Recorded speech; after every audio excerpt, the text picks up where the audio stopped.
The Immortal Game by Aesthetic B. Chapter 4. The Beginning. Night had fallen by the time Applejack and Pinkie Pie made their way to the trillium-filled clearing. Fluttershy had found them wandering far away from Ponyville, and led them back to the glade where Rarity was now waiting. It was a beautiful place. Moonlight filtered through the ancient tree branches, patterning the tens of thousands of flowers with spots of luminescence. Pinkie Pie had regained consciousness before Fluttershy had found him, and after insisting she was all right, made most of the walk herself. She had been oddly silent on their way to the glade, and Applejack hadn't pressed her about it. Rarity was already in the clearing, as expected. What Applejack had not expected, however, was the Alicorn Princess who sat beside her. Luna appeared serene and immaculate, sitting under the moonlight. Rarity, by contrast, was teary-eyed and covered in dirt. The Unicorn ran to Applejack almost immediately. Applejack knew why. "Max got her," she said before Rarity could get a word in. Rarity's reaction was to bury her head in Applejack's mane and sob. "I just didn't know what to do. There was no pony in 300 acres, and I thought, what if... Applejack nuzzled the Unicorn. "She's fine, Rarity. Mac will take her out to Appaloosa, and they'll hide until everything is all right. I'm sure she'll miss you, but she'll have her friends with her, too." "But," Rarity sniffed, "what's these things I left her? I should go..." "I know where you want to go find them," Applejack cut her off. "But Sweet Belle's a smart filly. She'll understand." Rarity pulled away and contemplated this for a moment before giving her a hug. "Thank you, Applejack!" she cried out, voice returning to a silvery lilt. "You have no idea how much I've been worrying. I insisted on returning to 300 acres, but you could just imagine my reaction when there was no pony there. I assumed she was okay, but I had to be sure. I haven't even been able to think of anything else since we got here. I haven't even bathed." The Unicorn looked down on herself as he spoke. "Oh, and I haven't even bathed!" She began brushing dirt off of her hose. "I'm dirty, filthy!" She ran past Applejack, no doubt heading for a stream to get across on her way to the clearing. Applejack sighed and tried over to Pinkie Pie, who was sitting by herself in the grass, absentmindedly picking apart a flower. The pony had spoken much less than usual on their day-long journey to the glade. Applejack had initially assumed she was exhausted. She had been strangled half to death when Applejack had found her. But now Pinkie was sitting apart from every pony else, which was unusual behavior for Pinkie Pie. She noticed that Pinkie's hair was losing some of its usual poof. A bad sign. "All right, Sugar Cube," Applejack said, sitting beside the pink pony. "What's the matter?" "Rainbow Dash," Pinkie Pie said simply, spoken without her usual energy. Her high voice lost its cheerful squeak and sounded melancholy. Applejack laid what she hoped was a comforting hoof on Pinkie Pie's back. "That's it," she said. "Don't worry about her, Pinkie. Dash can fly faster than any other Pegasus in Equestria. Fluttershy could skip all right. I'm sure Dash is fine. She just doesn't know where to find us, is all." "No, AJ. She isn't fine. She tried to kill me," Pinkie said simply, pulling off a petal off the flower she held. Applejack was dumbfounded. "What?" Pinkie Pie looked up at her. "You didn't see her when you rescued me? She gave me this." The pink pony gestured to the poofy bruise that had formed around her neck. Rarity and Pinkie Pie had both gotten them from being strangled. Applejack hadn't, but she supposed she just simply hadn't been choked for as long as they. Pinkie Pie actually lost consciousness. "You're confused, Pinkie. I'm not the pony that had you on the head. She was definitely a Pegasus, and about Dash's size. But that pony was black, just like all the others. Gray mane, too. About as not Rainbow Dash looking as a pony could be, in fact." "You what?" Pinkie Pie suddenly grabbed Applejack and shook her. "Tell me you didn't kill her!" Applejack moved to push Pinkie away, but she saw real fear in the pony's eyes. She realized that Pinkie truly believed that the pony who tried to kill her was Rainbow Dash. Come to think of it, the pony did have rainbows for practically wind-ruffled mane in sleek form. "Oh, now, Pinkie, I just bopped her on the head and knocked her out is all. She should be fine. What makes you think it was Rainbow Dash anyway?" "She was Rainbow Dash. She's confused or sick, and she doesn't know what she's doing." Pinkie Pie's voice no longer sounded melancholy as she began speaking fast. "She told me to run, and Dash told all the others not to hurt me when she hit me, and I asked her what was wrong, but she told them to also attack me, and I stopped them, but she jumped to my back and I couldn't get her out there. I thought I was going to die!" Pinkie was now breathing heavily. Applejack sat, stunned. "You sure it was Rainbow Dash?" she asked at length. Pinkie nodded. "She didn't want to use her own name. It hurt her when I said it. She herself for a little while. But then she just lost it. I tried to cheer her up, because cheering up is something I'm good at. It was like Rainbow Dash wasn't even there anymore. I thought maybe if I just kept smiling, she'd let me throw her a party and everything would be okay. Applejack leaned in and nuzzled Pinkie Pie's neck. Look, she began. You remember when Discord made us all act strange? Pinkie nodded. We messed with our heads, made us do things we never do. I'm willing to bet this is just like that. Dash is probably under some spell. Pinkie gave Applejack a flat look. I didn't figure that much out. Well, do you remember how it worked out for Discord? Applejack weighed. The answer seemed to have an effect. The essence of her mane gained a little more volume and eyes brightened. Applejack continued. Twilight remembered how much our friendship is really worth. Wiped away all his magic just like that. I reckon she could do the same thing again. She's the most magical pony in all Equestria. Rainbow Dash is the strongest mare I know, and the element of loyalty to boot. Speaking of which, I'm the element of honesty, and I'm telling you now, I truly believe we're going to find Twilight. Then we're going to find Dash, and then we're going to find out whoever is behind all this mess and teach them a lesson. Pinkie Pie got to her feet. And then I'm going to throw the biggest party ever known to Pwnydom. She began to bounce in circles, singing a song that she was likely making up on the spot. Applejack smiled, realizing she did believe what she said. She let out a yawn, realized she was exhausted, and looked forward to getting some sleep. Sleep, however, would have to wait. Fluttershy was hovering in the air beside one of the many ancient trees that stood sentinel over the glade of small white flowers. As Applejack approached, the Pegasus just her softly, gesturing to an owl sitting amongst the tree branches, back facing them. Fluttershy said something so quietly Applejack couldn't hear her. The owl didn't hear her either. She mumbled something again, this time with barely audible. Applejack considered asking her to speak up, then remembered she had to be shushed. Excuse me, sir. Applejack could barely hear the words. The owl turned suddenly, then flew away, startled. Fluttershy didn't even bother landing properly. She simply folded her wings and let herself fall to the ground in a heap, and then she began to cry. Fluttershy, what's wrong? The Pegasus buried her head in her hooves and didn't answer. Applejack moved to stand beside her and lowered herself to the ground. Hi, she said in her best soothing voice she could manage. Talk to me. Fluttershy spoke between sobs, seeking. How many of the dark ponies did you, she swallowed, get rid of? What's that got to do with anything? She asked. Fluttershy wiped her eyes. You're right, she said. I'll just leave you alone now. Wait a minute! Applejack did a quick mental recap of the morning's events. 12 or 13, depending on how you look at it. Why? Fluttershy looked at her, clearly shocked. I got one, she said in her usually soft voice. And it was by accident, using the stair. I was like kill Rarity at first. Afterward I ran because Rarity told me to.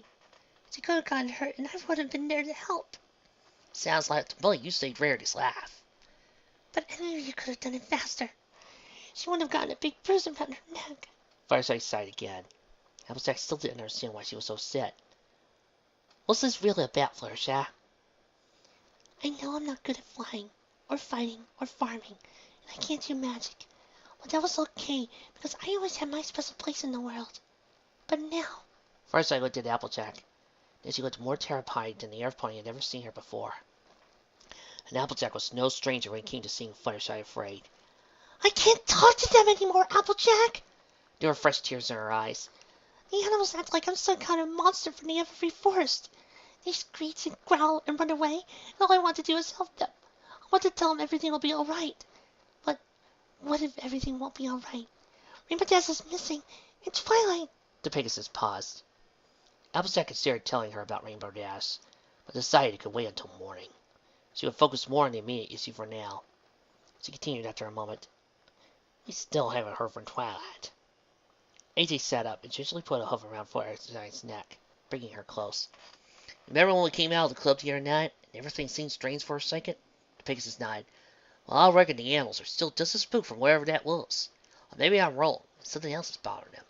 Maybe they won't act normal again until we fix all this. But we will fix all this. They'll come back to you either way. But until then, you just have to cope. First, I got taken aback at the harshness of Applejack's last statement. Cope with what he wanted kindness? Most pathetic, graceful ponies Equestria's ever known. Couple being some pony who faces their greatest fears to help their friends. And some pony who I've personally seen face down a dragon. Somebody who flew 3 times as far as I walked today just to make sure her friends were safe. First I gave a small smile. Your smells so Fluttershy. Whether some owl realizes or not. I realize it. So do all your other friends. Does you no good to mope about when you're likely exhausted. Get some rest. First I nodded, then curled up and closed her eyes. Almost I gave another sigh, and turned to find her own place to settle in for the night, knowing that Pinkie was now sprawling on the forest floor, snoring softly. She noticed Luna, however. The princess hadn't moved since Applejack entered the Trillium Glade. She sat on her haunches, looking up at the night sky, completely unmoving. There was a certain timelessness to her bearing, as though she could, and had, simply stared in the sky all night. The princess heard any of their conversations. She gave no indication. She continued to examine the princess. Luna was simply beautiful. Her coat was a deep, luxurious blue, darkened to a near black under the sky. Not a single strand of his hair was out of place. But where her coat seemed to reject the light of the moon or stars, her mane caught it and reflected it, causing individual threads to shine with brilliance, farming her face with an ethereal glow. The shining half of the moon was a small semicircle reflected in each of her pupils, and the image seemed so right to Applejack, as though our eyes should look away all the time, so they were meant to. Luna was a being infused with magic and presence. She was a god, was also alien to the mundane earth pony. Come, sit, the princess said suddenly, never looking away from the night sky. Her voice was not loud, but was strong and clear and fluid. The sound made Applejack shiver. No pony was above or below a little Apple family hospitality, though, and Applejack took a seat beside the princess, looked at the sky. It didn't even seem different than usual. The lack of lights this far from Carolot made some of the stars more visible. Applejack figured she ought to say something. Twilight likes the star guys. That's the first thing to come to her mind. Does she? Luna said in her powerful voice. Yep, Applejack said. Luna's short response made her wonder if the princess cared at all, but she continued anyway. She reads all sorts of books on the subject, and has this fancy thing called a telescope that lets you see them up close. Took us out to see a comet was it once. Luna smiled, looking at the sky. Now, I suppose you already know what a telescope is, seeing as the sky is sort of, well, yours. Applejack added, feeling a little embarrassed. On the contrary, I only learned about them recently. The modern telescope was invented by Galileo Galilei 400 years ago. I was in the moon. The princess didn't seem bothered by the fact. Can I ask a question about, well? Go ahead. It doesn't bother me. Wasn't an awful whale born up there for a few thousand years? I would have gone crazy myself. The princess finally looked down at her and laughed. It was a quiet laugh that chimed softly through the Trillium Glade. I wasn't actually conscious for the whole ordeal, or I would have gone insane. I was a little aware that the time was passing, but at the end, it felt like we were waking up from a dream. Lee, Applejack thought, she's talking about that on the moon. Applejack needed to change the subject. Luna saw her face and thought the same thing. Tell me more about Twilight Sparkle. Thou did mention earlier to Pinkie that she cast a memory spell to help thee in defeating Discord. Applejack almost jumped at the opportunity to talk about something else. That was Twilight, all right. Discord has all acting like the opposite of our elements. Twilight showed us that our friendship was worth fighting for. I couldn't tell the truth to save my life, but her spell brought me back. It showed us our friendship. All the times we hid together. It was... Applejack stopped. Thou missest her, Luna observed. Twilight's always in charge, in control. She's what we rally around. She's strong, you know. Could really use her right now. I'm not sure what to do without her, Applejack admitted. I understand exactly how they feel, Applejack. I think thou art doing an excellent job in her stead. However, thou didst admirably to ease the troubles of thine former friends. They shall rest well tonight, I think, thanks to thine efforts. Thou ought to consider resting as well. The princess gave Applejack a meaningful look. I can stay up and work off no sleep, if I really need to. She thought back to the time Mac had an injury, and she tried tackling apple bucking season all by herself. For a little while, at least. Luna regarded her strangely. The mark of a powerful earth pony. I could do it too. My sister could stay awake for a week in a row before succumbing to exhaustion. Ah, I've never heard about that before, Applejack admitted. It is a difficult attribute to measure. All of pony magic is. I think taking on 13 puppets is the least of what thou art capable of. Puppets? Applejack asked. Is that what they are? Luna frowned. I shall speak more of this in the morning, when every pony else is present. She stood and stretched. For now, I shall find Verity. Does it usually take us long to bathe? Princess, you have no idea. I see. The princess spread her wings. Thank you, Applejack. Applejack was confused. For what? I eavesdropped tonight on all your conversations. The things thou say. This give me hope. I think I shall see that ye did not simply defeat Nightmare Moon or Discord through luck. You will all make powerful soldiers, I think. The princess did not elaborate on her last statement as she took flight.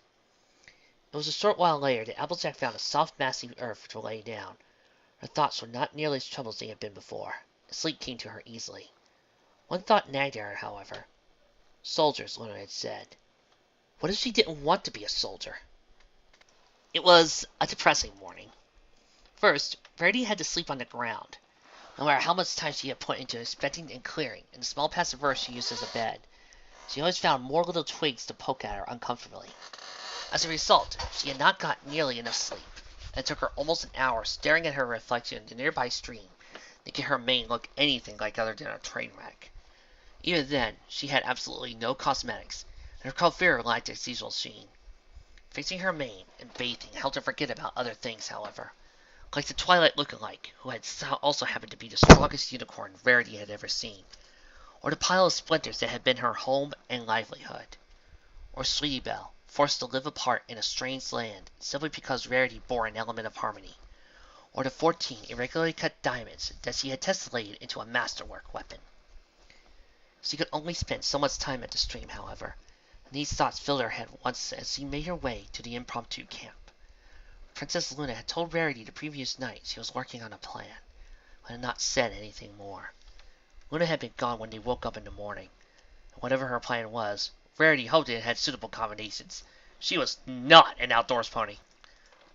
When Verity returned, however, Luna was back, conversing with Applejack in the center of the glade. Pinkie Pie and Fluttershy were also awake, picking flowers a short distance away. As Verity approached, Luna looked up at her. Thou hast returned, the princess stated in her strangely resonant voice. That makes every pony, so we shall begin. All of you, gather around and listen.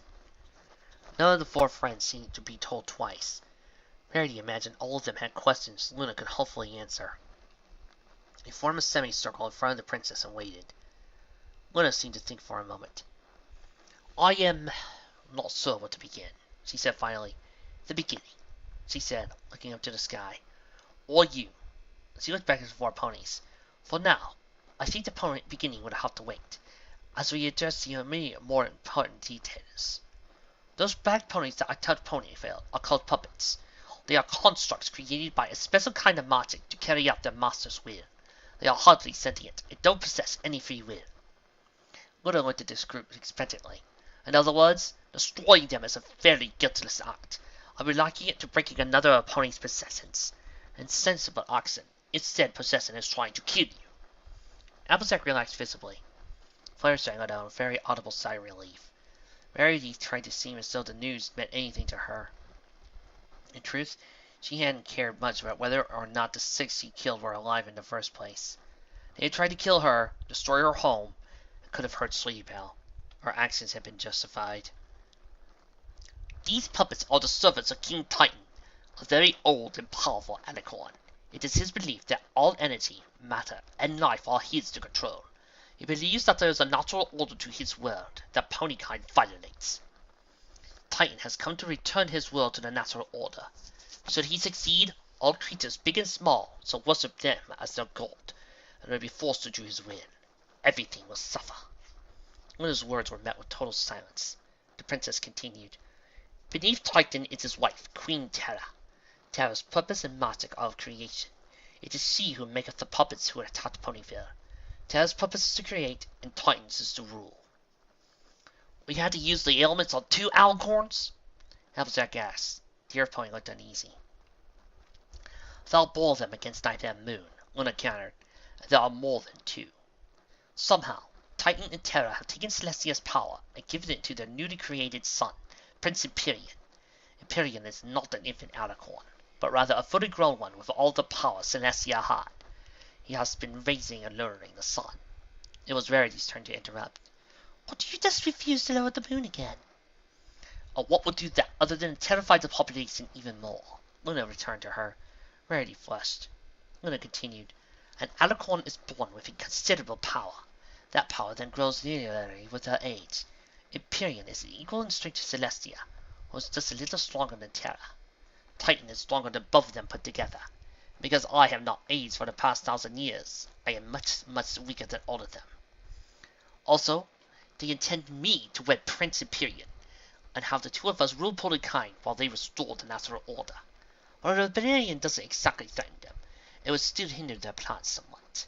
Which brings us to Nihilus Nix Not. The last name was spoken with unmasked hatred. She is the pony beneath Empyrean, and she is in control of the puppets who attacked Ponyville. I spent most of last night and this morning gathering information from the four of you, from intercepted letters, and listening in on conversations.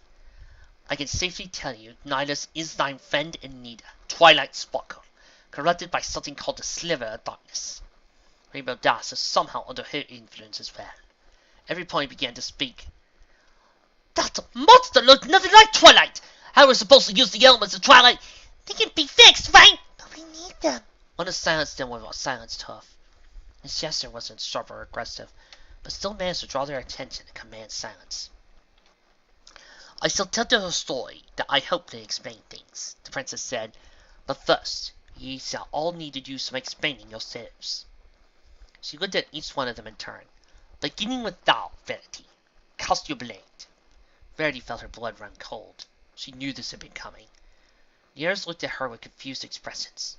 Verity gave a dramatic sigh and moved over to where her 14 diamonds were spread out and hidden under the long grass. She cast her blade, and the diamonds zipped through the air, the razor-sharp edges causing them to trail bits of grass as they glided in the air and formed a straight edge in front of her. Each diamond had its own specific position in the hole. Fluttershy stared on in awe. Elzak frowned. Pinkie Pie clapped her hands together. Luna spoke. The spell that summons a blade is perhaps the most complex spell that a unicorn whose talent is not magic can learn. Rarity felt like she was back in school, holding something up for show and tell. Not only is learning it a grueling experience and focused inability, but most blades also require material components. A unicorn does not manipulate a blade with unicorn telekinesis, but rather a far more graceful and complex form of magic that conveys a set of benefits unique to the caster. The spell that casts a blade is one of the deepest expressions of unicorn magic known to ponykind. As such, it requires something deeper than concentration, study, and ability. A unicorn has to believe in what they fight for. A unicorn cannot cast a blade without the conviction to wield it. Doubt thyself for even a moment, and thy blade will be lost to you. Thou must fight for something, even if that something is merely the fight itself. Luna walked toward Rarity, stopping so she didn't block any pony's view of her. Rarity shifted uncomfortably. I am not surprised, Luna said to her, that you have the talent and focus to cast a blade, nor that thou possess the conviction to wield it when those of you love in danger. But why dost thou know the spell in the first place? To what purpose didst thou learn to weaponize thy special talent? The ponies in the glade all waited expectantly. Rarity considered lying. It would be fairly easy, coming up with a believable answer. A lie might even be more believable than the truth, she reasoned. She could say something to make her interest in the weapon seem superficial, and they would probably buy it, even the princess. They were her friends, though, and her ruling monarch. She was a lady. Lies were unbecoming of her. She could, however, leave out the unnecessary details. Honestly, Princess Luna, you sound so grave, she answered, twirling the diamond edge through the air and around her person. This really isn't such a big deal. My father was part of the 12th Equestrian. I was a military brat, and father wanted me to grow up to be just like him. When mother died, he wasn't fit to take care of us anymore. He wasn't really fit to raise children in the first place, if you ask me. He wanted a warrior, not a daughter. She brought the blade to float in front of her, separated the diamonds, breaking it into components. He taught me the basics of combat and blade casting before Sweetie Belle and I moved out here to Ponyville. It only makes sense that when I found my kitty mark, I finally created a weapon I romanticized about all through my universityhood. My father was an extremely competent blade caster. It was his special talent, you see, and I figured I would prove to be a useful thing if he ever came for Sweetie Belle.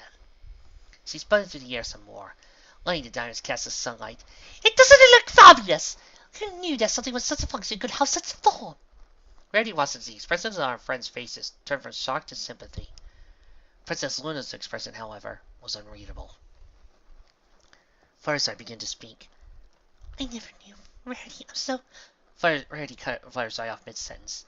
Please, don't heap sympathy on me like I'm some helpless orphan. The past is past. I am now accomplished fashionista. In any case, don't you think we should all focus on the present? Sorry. Rarity released her blades, and the diamonds fell back to the forest floor. She would need to get something to carry them around in, eventually. In any case, Rarity thought, if you want to feel sorry for me, you should focus on the fact that I am now completely ruined and hopeless. That explanation will suffice for now, Luna said. Let's stay focused. Applejack, how did Style learn to defeat 13 puppets? Newsmere scratched the back of an ankle with her hoof. Well, I sure had help from my older brother Macintosh. And how many did Speak Mock destroy? Yeah, one or two, your pony answered meekly. But I would have been a goner if he had come to save me for sure. How does one fight them, though? Luna seemed confused. Did you have a weapon? Special training like Rarity? Nope, Applejack shook her head. I just sort of kicked them when they went poof. Luna tilted her head. Destroying a puppet is no different from killing a regular pony. Thou had to deal them a mortal wound. Thou art saying you could kick a pony so hard they could die? Of course you can! Piggy had been unusually silent to that point in the conversation. You could kick an apple tree so hard all the apples fall off. Indeed, the princess said, regarding Applejack with the same unreadable expression. Of pony magic is what makes Alicorn so difficult to kill, so quick to heal. I pulled half a lamppost out of my chest yesterday, and I am fine today. I have the power of a world-class earth pony, just like I have the power of a world-class Pegasi or unicorn. Luna still looked puzzled. I am not sure if I could kick a tree that hard, to be honest. Moving on, the princess continued, ignoring Applejack's dumbfounded look. What is the stare? She turned to Fluttershy. The Pegasus didn't meet the princess's eyes. I can, sort of, she mumbled the last bit. Speak up. Fluttershy looked like she had been caught committing a crime. The Pegasus made herself as small as possible, then took a deep breath. I can sort of control anything free will if I look into his eyes, she said quickly. She looked up at the princess, squeaked and cringed. Also, I, got rid of all of the puppets with it. The look on Luna's face was an absolute horror. Thou canst what? I don't ever use it on ponies, Fluttershy pleaded. Just on the critters when they sometimes get obstinate. Thou meanest to say thou can look a pony in the eye and compel them to do whatever you wish. Fluttershy hung her head. Yes, she explained quietly. Luna looked troubled. That explains quite a bit. Mind magic is completely illegal. No pony is allowed to influence another pony's will with magic under any circumstances. But no pony can form mind magic on a pony without their express permission. They have to allow it. I never heard of anything like this stare of yours. But if it affects free will, then it would make sense it will work strangely on the puppets, considering they have none. It would probably affect mind spells as well, because mind magic does not mix with itself. The princess continued. I was interested to learn that Twilight was able to use a memory spell to help you defeat Discord. Not only is such a spell illegal, but she shouldn't have had any access to any books detailing the spell itself. Somehow she invented a spell she didn't know existed, and didn't need your consent to use it on you. You aren't in any trouble, Fluttershy, Luna said. You haven't done anything wrong. I was just shocked to hear about something I thought was impossible. The Pegasus looked relieved. Now that that's done, Luna continued on. Hey! You skipped me! Pinkie Pie shot the princess an accusatory glare as she bounced up and down in place. Does Style destroy any puppets? Luna asked with a smile. Nope! Bounce. Has Style any secret knowledge of the art war you'd like to share? Nuh-uh! Pinkie bounced. Any explicable special powers? Never real! Bounce. Pinkie gave a sly wink. Then we shall get to you later, Pinkie Pie slumped. The princess continued. Hey, what do you think this is? False Starfleet? Pinkie Pie doesn't have that much of a role in this story. Right now, I need you to tell me about Twilight. What has seen her do? What spells can she cast? How can she learn 2 spells so quickly? Luna looked at him all expectantly. Whiz, boomstick, help. Alright, we're about to tell you all of her skills and specialities to find out who would win in a death battle. So you can teleport, Applejack offered. Once, she levitated a water tower and restrained a nurse major at the same time. Fireslide's examination was not soft. Twilight has a spell for everything. I bet she has a spell to keep her track of her spells. Pinkie Pie was still bouncing. Perhaps all of you should let me handle the question. Rarity fluffed her mane. Your education is lacking when it comes to the finer points of unicorn magic. Understandable, considering that none of you are unicorns. She batted her eyes. Rarity then turned to Princess Luna. From what I've been able to tell, Twilight's education avoids actually teaching her any spells altogether.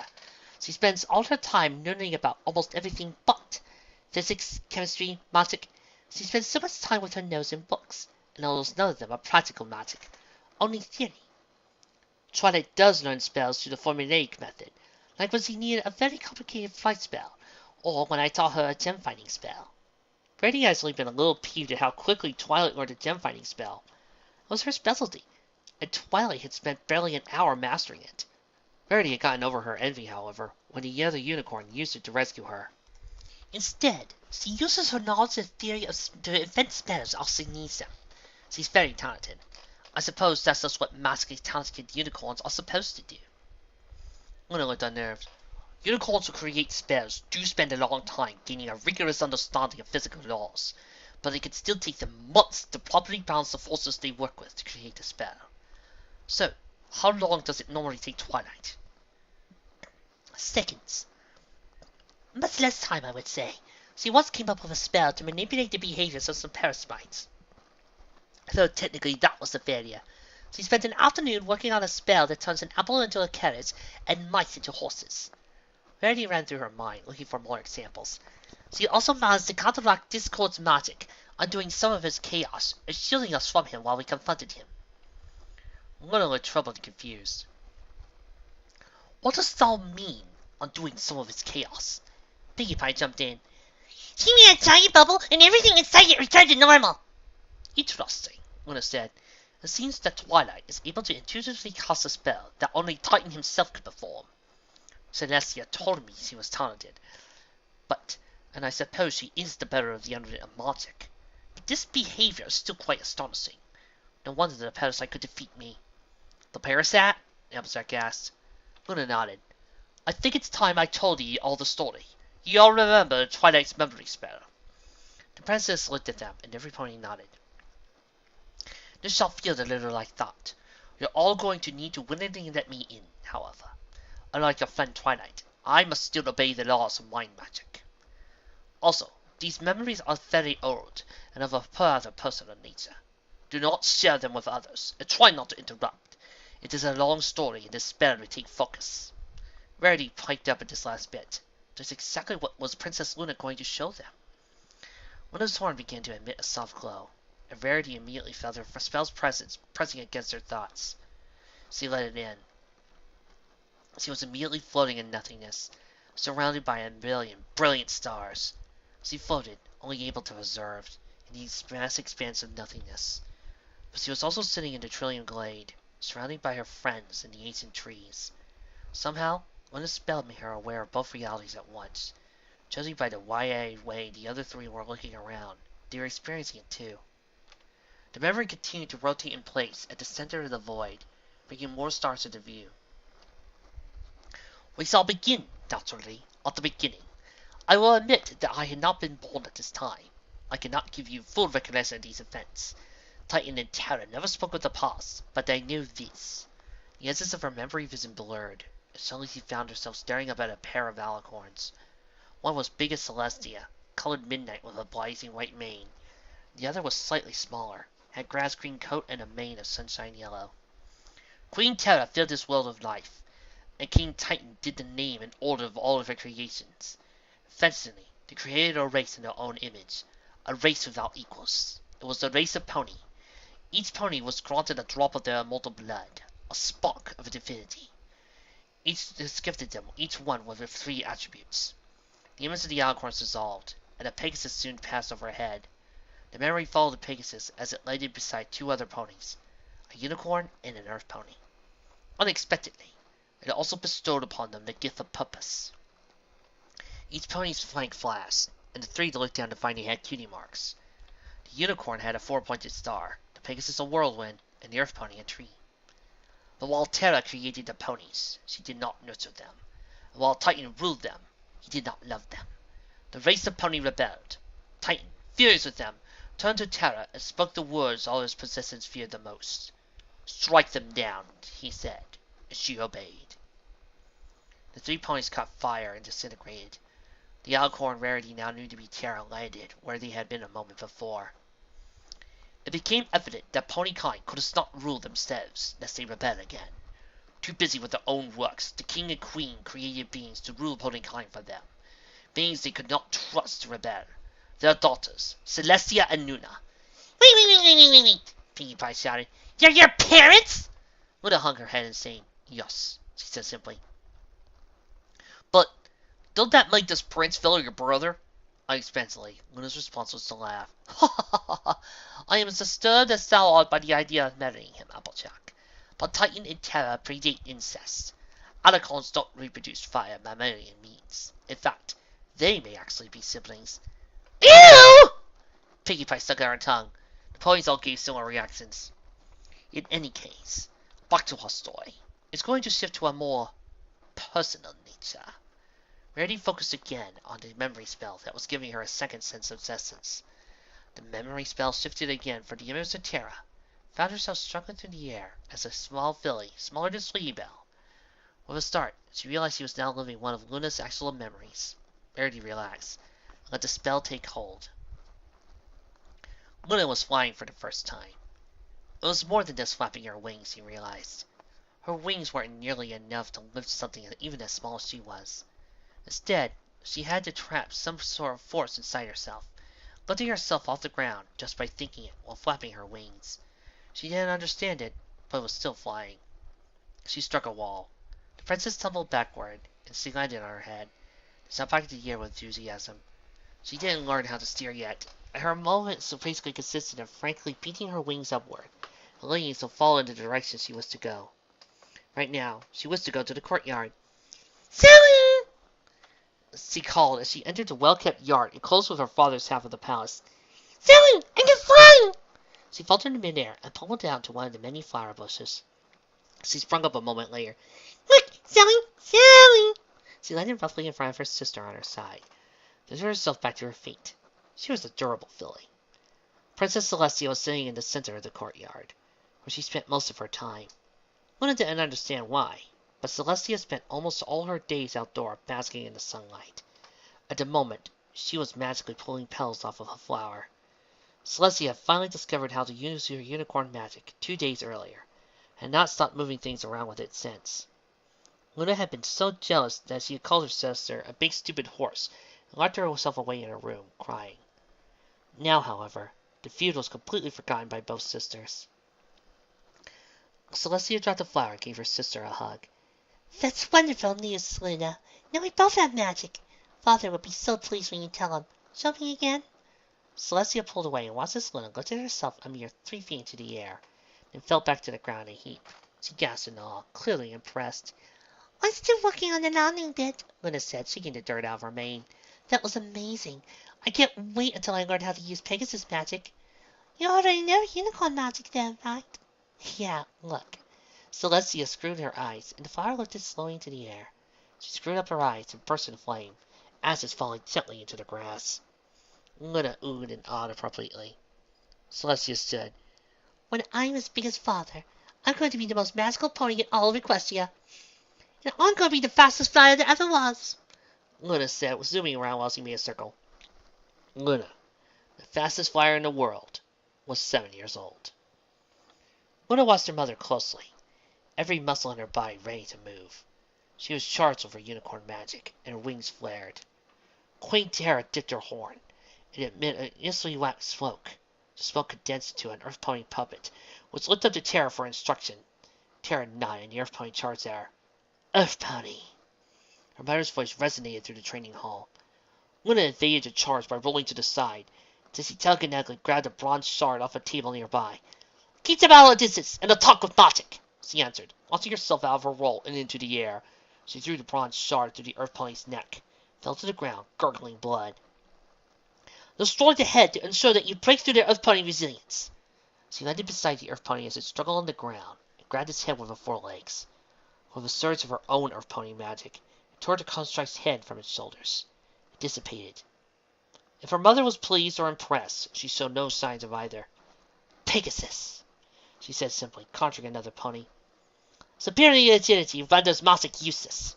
Luna threw herself into the air, towards the oncoming puppet. They collided in midair, and Luna easily overpowered the larger creature. She bent its front legs back, so it pinned its own wings, then twisted to ensure her enemy hit the ground first. The Pegasus struggled beneath her. Close them quickly, and they overcome with Earth Pony's strength. She grunted and headbutted the Pegasus. The front of its face exploded under sheer force of her own. Thankfully, the gore dissipated almost instantly. Luna rolled to her feet, excited for what came next. Unicorn. Unicorn Puppet had a mane of fine, bright red hair. And while in reality unicorns had no apparent advantage over the other two races, Terra infused her unicorn puppets with more power. Luna grabbed several of the bronze shards and flung them at the puppet from different directions. She charged.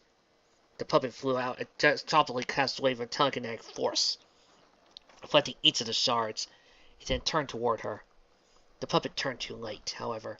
Luna collided with it and pinned it to the ground, throwing its hoof at its face in a hasty punch. Unicorn moved its head to avoid the punch, then made to slap her with a wave of force. Luna anticipated this move, however, and throwing her own set of bronze shards at the puppet. It had to redirect its spell to deflect them, then cast another to disengage her. Luna tucked in close to the unicorn, cast the first spell, grabbing onto the puppet's horn with her teeth. The second spell threw her backward. The length of bone snapped free in her jaw. She tasted the puppet's blood as she telekinetically threw the horn past through the staggering puppet's eye. Divide its attention before you go for the kill. Her mother nodded, then began to summon more. All of them, she asked. Luna leapt into the air as the three puppets came at her. She threw her shards of bronze at the unicorn and tackled the Pegasus. She didn't have time to bring it to the ground, and the Earth Pony could attack her there in any case, so she simply impaled it through the ribs with her horn. The Pegasus dissipated in time to reveal her bronze shards coming back at her, thrown by the enemy unicorn. She deflected the one that would have hit her head, felt the other two bury themselves in her abdomen. She fell from the air, and the Earth Pony jumped her as the unicorn sent more her way. She grabbed the Earth Pony with her unicorn magic, holding it so it was in the way of the oncoming shards. Then she tore the shards large in her own body free, throwing them at the Earth Pony to guarantee a kill. 4 bronze shards bit into the Earth Pony's flesh in 2 different directions, dissipated, leaving the shards hovering in the air between her and the unicorn. She threw herself and the shards at the unicorn, and threw both back with a powerful ripple of telekinesis. Then she threw a spike of magical force at her. This time, however, she kept a hold of the shards, and ordered them all to converge on the unicorn as he deflected it most of the assault as a standard barrier. The unicorn deflected 3 of their shards, but the 4th ripped through both its hind legs. Luna approached, no longer needing to be fast. She had one opponent, and it was mobilized. Cautiously, she approached the puppet as it threw more shards and spikes her way. She was magically exhausted, and relied on her speed and wings to evade them. Defeat and conquer, she said. Defeat enemy Pegasi first for air dominance, a potential escape route. Place enemies between you and the unicorns. Sustaining harm is worth it only if it gains you victory. While the wounds in her chest would heal in a couple of days, tearing shards out of them had been excruciatingly painful. At last, she reached the unicorn. It tried to kick itself away from her, but with only 2 legs it was a pitiful sight. Puppets had no self-preservation instincts, but putting more distance between itself and Luna would give it more time to attack her. She stepped on its neck, leaned forward, crushing its windpipe. It vanished. Luna, the studio's pupil, was 11 years old. Her mother regarded the wounded young alicorn for a moment. Alicorn, she asked quietly. Luna was confused. When would I ever need to fight an alicorn? Faster than Luna could have possibly imagined, her mother had pinned her to the ground. She telekinetically drove a metal shard back into Luna's wounds and spun it around. Luna shrieked. Wrong answer! Terra hissed. In an instant, her mother was standing back to where she had been before. We will ask you again tomorrow. Do not answer us with a question. Thus do not ask us questions. Luna pulled the shard out and struggled to her feet. Get those wounds dressed, and then switch with your sister. It was Luna who interrupted this time. Something wrong, Manatee? Luna blinked back tears. Was it like that every day? Every day. And she wasn't nearly as bad as Titan. I'm sorry. Please, continue. Her mother's behavior had not been uncommon. Luna gingerly exited the training hall and bandaged up her wounds, and went to go find her father. She found Celestia traveling in the opposite direction as he passed through her father's courtyard. The left side of her sister's face was swollen and bruised. A thin cut ran along her neck, from the base of her ear to her collarbone. They regarded each other as ragged and beaten state, then smiled in unison. Got a question about monarchical ethics wrong, Celestia explained. Thou? She asked me how to fight an alicorn. I hesitated. Celestia frowned. There are none other than us, though. I know, Luna said, worry creeping into her voice. Does thou think us still to have us train against each other? I hope not. You would win. See you tonight, sister. Luna laughed. Celestia did come back from her mother's lessons with far more bruises than cuts than she. She proceeded to talk to her father's study. He was teaching him how to rule a kingdom. One day, he said to them, we will take your mother to complete our other works. Thou will ensure ponykind stays in its place. The memory shifted again, and Rarity felt a surge of pity for her princess. She understood that she took Luna to given her earlier. Their childhoods had not been so different. Rarity never had a sister to confide in before Sweetie Belle. But Luna never had a mother. Really. Luna stood beside her sister, facing what seemed like every pony in the kingdom. Her mother and father sat behind her, watching over them. They looked up, unblinking at the sky. Specifically, Luna looked at the moon. It was daylight out, and no pony could tell where it was except her. She tracked it as it moved across the sky, drifting towards a point directly above them. Celestia was moving the sun to the same point. The two astral bodies converged. The world was bathed in a glorious darkness as the moon blocked out the sun's light. The black shadow of her moon was surrounded by the sun's pure white corona, and beyond that, the stars. She was finally using alicorn magic. Unlike unicorn magic, it wasn't a pull of power to be spent at his leisure. It was deep, limitless, and totally beyond her understanding or control. She could defy all regular rules, and with it she could live forever, ruling ponykind with her sister. They weren't going to do it the way their father wanted him to do, however. Yes, ponykind would fit into their natural order. Yes, they would worship the alicorns to do their bidding, but it would be both out of fear and love. They were going to show all of Ponyville that they could be compassionate where Titan was not. The ponies cheered. Titan placed a tiara on each of their heads, fixed with them a jeweled necklace, and shod their feet with gleaming shoes. Today marked their first day as the Royal Pony Sisters, responsible for all ponykind.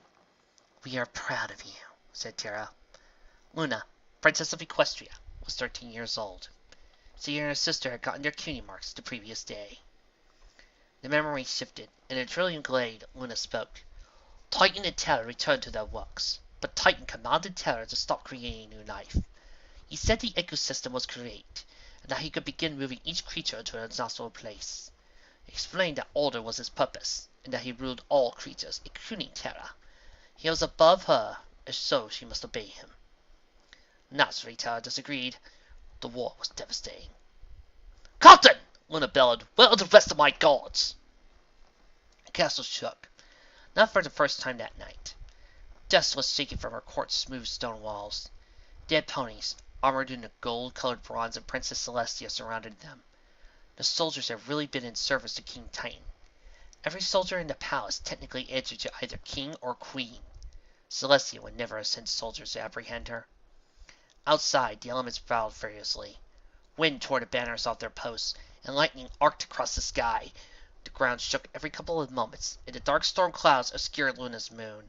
Rain battered against their citadel and sheets. The elemental cacophony was Terra's doing. Her captain looked at her with fear in his eyes.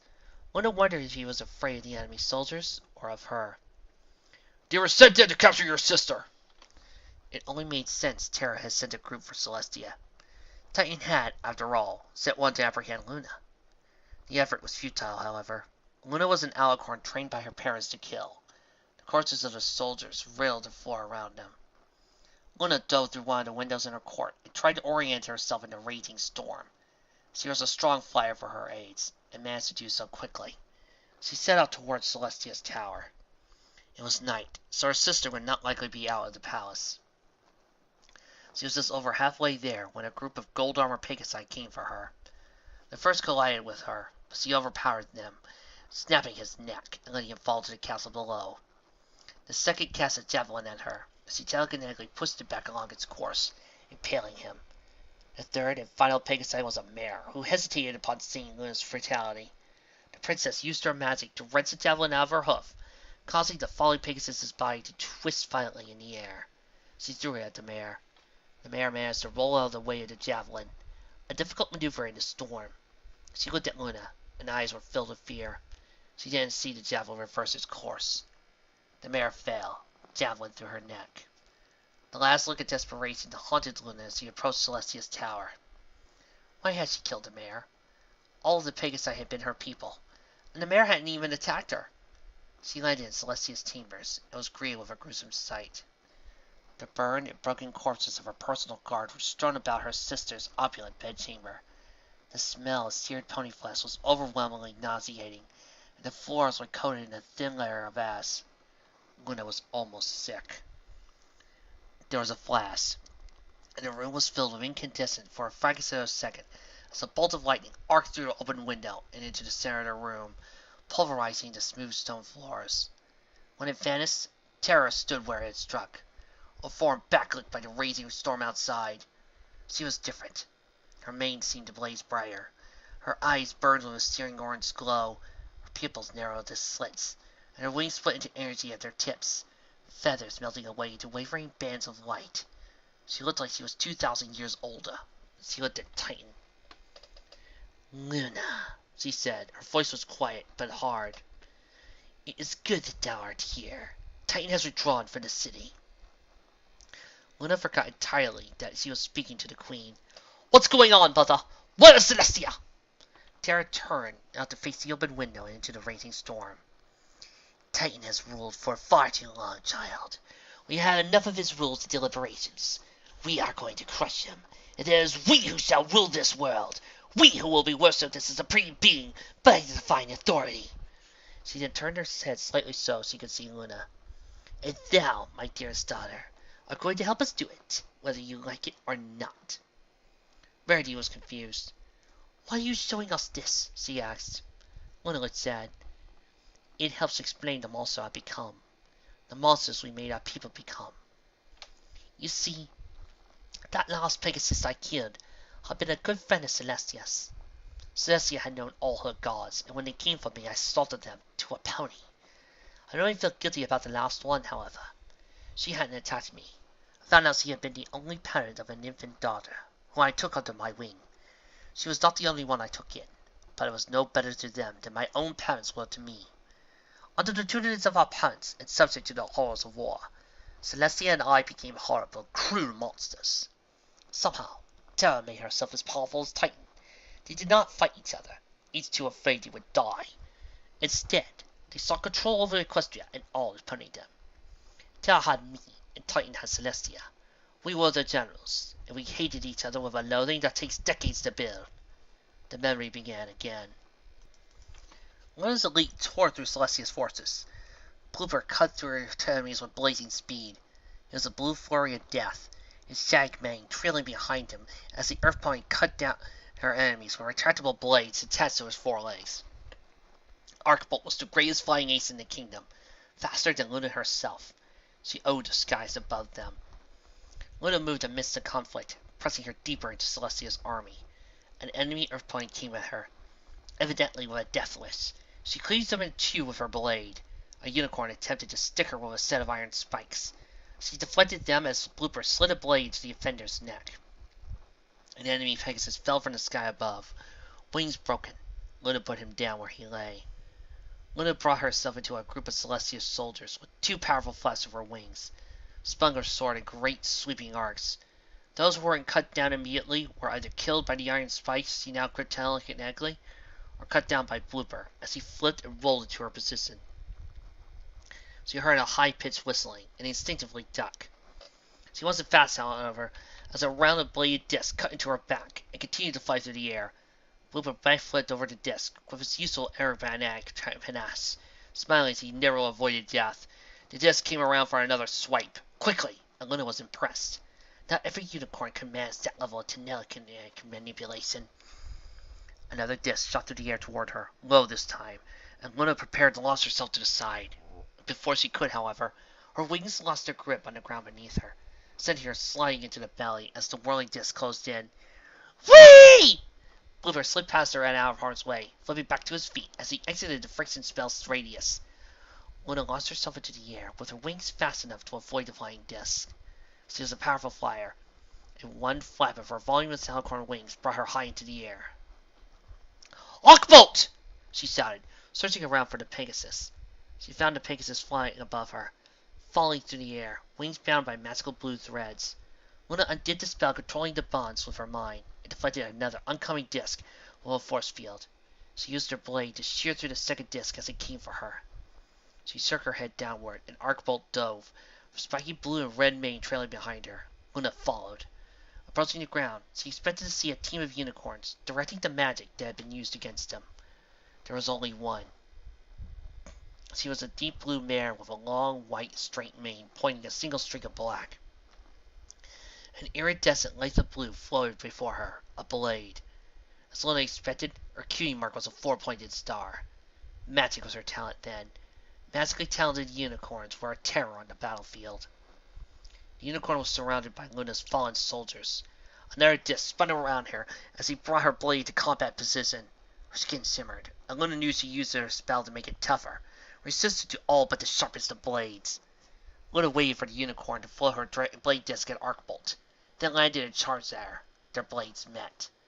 While Luna was a talented flyer and a strong pony, her skill with magic was lacking, and the shaft of moonlight before her flickered and vibrated against the more powerful blade.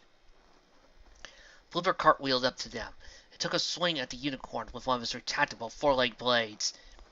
The unicorn split her weapon into 2 pieces, one deflecting Blooper's lightning-fast series of blows, the other matching Luna's slower, more powerful swings as she stepped in and rolled out the different fighting stances.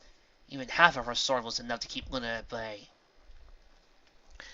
A blur of white, blue, and streaked through the air, colliding with the unicorn. The unicorn's concentration broke, and her swords vanished.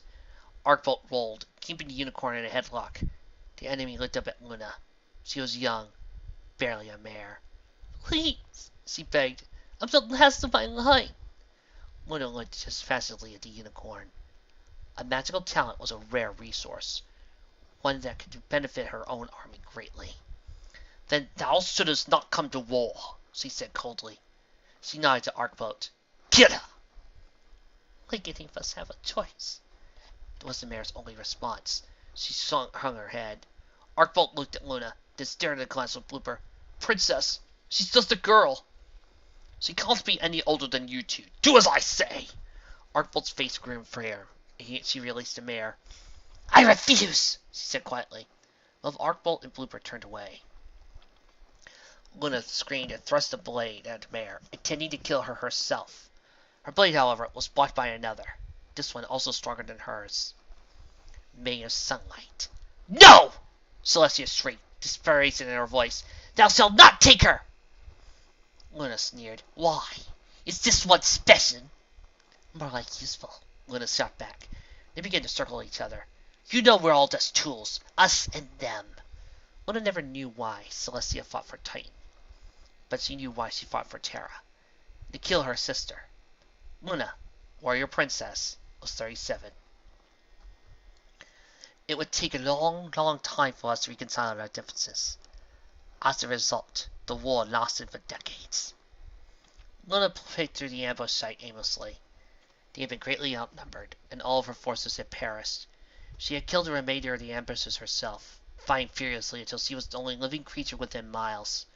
The ground below them was barren except for the bodies of her subjects. She came to the corpse of a tiny earth pony, and was appalled to find that the small form lying in the dirt didn't even have a cutie mark. Luna looked up away from the cult towards the moon, It hung lightly in the sky, indifferent to Luna or the dead that surrounded her. Was this tiny cult one of Celestia's forces? Had Luna killed him herself in the fray? Was he one of Luna's soldiers, sent by her to die in an Alicorn's war? She couldn't tell. He hadn't gone into combat wearing any armor. For the first time in her life, Luna got tired of looking at the moon. She checked its distance in the sky, measuring the stars on the horizon. It would be 7 hours before morning. Luna wanted to see the sun. She was 41 years old. In the glade, Luna looked exhausted. Little did I know my sister was undergoing the same transformation. It is a difficult thing, confronting yourself after you become such a pitiful creature. She emerged from the battle line unharmed. Less than 100 feet away, Celestia's tiny force had formed its own line. Her sister stood in front of them, pink mane billowing. Celestia had such a smaller force, and Luna could easily crush it if she chose to. She didn't give the order to attack. Instead, she strode out to meet Celestia. Her sister eyed her as she approached. She looked tired. "Where is thy blade?" Luna's voice was quiet, so only they could hear. "I haven't been able to cast it for 6 months." Celestia didn't smile or attack. Instead, she got out her breath. "Neither have I. We don't have to do this, sister." As Celestia would say, we were no longer pieces, but players. Our endgame was that we had to aspire to do so many years. To rule ponykind with compassion and love. To do this, however, we needed to get rid of the two most powerful ponies in the world. We each tricked them into thinking the other was weak, goading them into one final confrontation. Luna watched as her mother was defeated.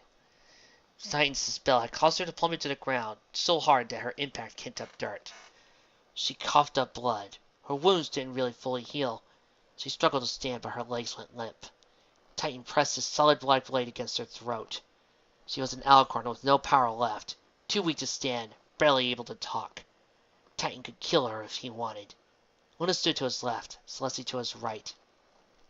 Their obedience gave him what they needed to have, a feeling of control. Relinquish the sliver, Terra. It was the first time Rarity had ever heard his voice. She shivered. It was like he was speaking to her through the memory. His voice was smooth and resonant, and echoed unnaturally. Something about it seemed so wrong.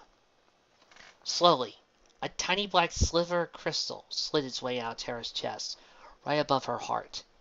As it did, the Alicorn seemed to age backwards, losing whatever powers he had gained to make her Titan's equal. Titan spoke. "Interesting. Thou hast our power, yes, but not our skill. You cannot defeat us with power alone, dear wife, for we are power. Hast thou not forgotten if we could have avoided this unnecessary conflict?" "Luna," Terra hissed, her voice filled with hatred. "You are wondering, of course, why our daughter betrayed you. We too were surprised to see her display of such wisdom. It seems she wanted to be on the winning side." Luna attacked first, swinging her newly casted weapon at his neck. But Titan was old, and Alicorns gained power through age. Despite being near exhausted from his fight with Terra, he moved impossibly fast. He was barely able to dodge the attack by leaping from Luna with a beat of his wings. His leap impaled him on Celestia's sword. It was the first and only time Luna ever saw him look surprised. At full strength, Titan would have been more than a match for both of them. But weak as he was, Celestia's blow gave him the opening they needed. They descended upon him, his daughters, hacking until he was sure he was fed every last vestige of his power to keep himself alive. It was grisly work. "Impossible!" Titan said weakly from the ground after they were finished. "I gave you everything!" He continued, dropping the use of the majestic plural. The sisters insulted him in the worst way they knew how. They ignored him. Their horns began to glow, and they tapped to their Alicorn magic, most mysterious of all the powers that had available to them. It showed them what to do. "You betray the very nature of existence by defying me. I am order. I am control. Without me, chaos will consume you all!" They began to construct a prison. With Titan and Terra deep beneath the earth, slumbering eternally, Celestia and I began to create the perfect rule for all the Terra's races. We sought to serve ponykind. For the first time ever, ponies were given the ability to govern themselves. But with our father gone, we inherited his ancient enemy. Discord was a creature unlike anything we had ever seen before. Without Titan to fight him off, there was nothing to stop him from taking our world from us. We were powerless against him. These were some of the darkest days ponykind ever faced, but they were not necessary to our story. So I'll skip over the finding of the elements of harmony, the tree of harmony, and the defeat of Discord, and the pillars. But I will say that a young Pegasus named Arcbolt and an even stronger Earth Pony named Blooper had not refused to kill a mare named Astral Corsair when I gave the order, we would still be doomed. In the glade, Luna sat, eyes downcast. This brings us to the last thing we must address, my greatest shame. Luna stood out on the balcony of her chambers, overlooking her kingdom. It was cold, but she was an alicorn. The cold did not bother her. Below her, the city was silent. The night was beautiful. Moonlight bathed their palace, giving it a surreal glow. Above them, stars moved too slowly to be visible to the naked eye. A meteor streaked through the sky, leaving behind it a trail of light. During the day, the sun blanketed the world in its light. But at night, Equestria was open, almost vulnerable to the vastness beyond. Yes, Luna decided. The night was beautiful. It was also ignored. All throughout Equestria, ponies slept. Luna could hardly blame them after all. It had always been this way. Work during the day, sleep at night. This had been part of Titan's original order. But there was no reason things should remain that way. Titan was gone, and with him his miserable laws. Luna made the rules now. Luna and Celestia. Celestia had become everything the people needed. She was now wise and benevolent, social and compassionate. While each of them worked tirelessly to ensure that ponykind prospered, there was a lot of work to do. Celestia seemed to get all the credit. Made sense, really. Celestia had a stronger connection to ponykind, just because they were awake when she ruled. The people actually got to see her in action, raising the sun and holding court. They respected Luna as their ruler, even their savior. But they loved Celestia. Luna looked at the moon, high above where it was supposed to be in the night sky. They would love her too, eventually. Celestia entered her chamber several hours later. Luna! She called out as soon as she was through the doorway. Her pink mane flared up behind her as she skated to a halt. Luna, art thou in distress? Luna did not turn around. I'm fine, sister. Celestia sounded confused. Then why? I have decided that the night will last for another 24 hours. We can make it a holiday. Luna realized that what she was doing was crazy. Celestia's answer was quiet. Thou speakest madness. Luna turned around and faced her sister sharply. Perhaps thou hast forgotten that I am a princess of Equestria. I know they have. She jerked her head in the direction of the city outside, filled with sleeping occupants. This is necessary, to remind them, and now. No. Celestia shook her head. I know thou hast been discontent lately, but this goes too far. This is not the way things were meant to be. The way things were meant to be, Celestia. That sounds familiar. Her sister's eyes narrowed. Thou darest compare me to him. I'm nothing like him! Is that so? Because it seems to me as thou makest the rules now, thou decidest what is right and wrong, and ponykind worships thee for it. I give them so much, and I am ignored. They can ignore me, but they will not ignore my work. I know how thou feelest, sister. I know that this is hard, and that thou hast trouble adjusting. Please, go over the moon, and we can talk about this. Thou dost not have to do this alone. Luna's voice was soft and pleading. Let me have this, sister. I need this. Folks cannot understand what it's like to be so alone. Every day, I feel like a janitor, just keeping things clean until thou wake up each morn. I want to be their princess. I want to rule. If thou do not lower the moon, then I will. It was then a dangerous threat. While theoretically they could move each other's astral body, they never had. Luna was the moon and stars. Celestia was the sun. Always had been that way. Luna was never going to let Celestia take that from her, even if it came down to a fight. Luna turned once again to the balcony. Sitting on the stone railing, a sea of her as a tiny sliver of black crystal. She lifted with her magic, and it shivered in the moonlight. Thou wishest to fight me for control? If I have to. Luna plunged the sliver through her chest and into her heart. Instantly, she felt this immense power coursing through her. So be it! Luna, what have you done? There, you think I would just stand idly by while they dancing your precious light?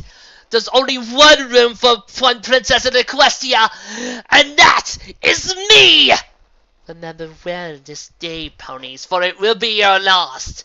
For tonight, the night shall last forever! Hi, Nightmare Moon. Hi, sweetie.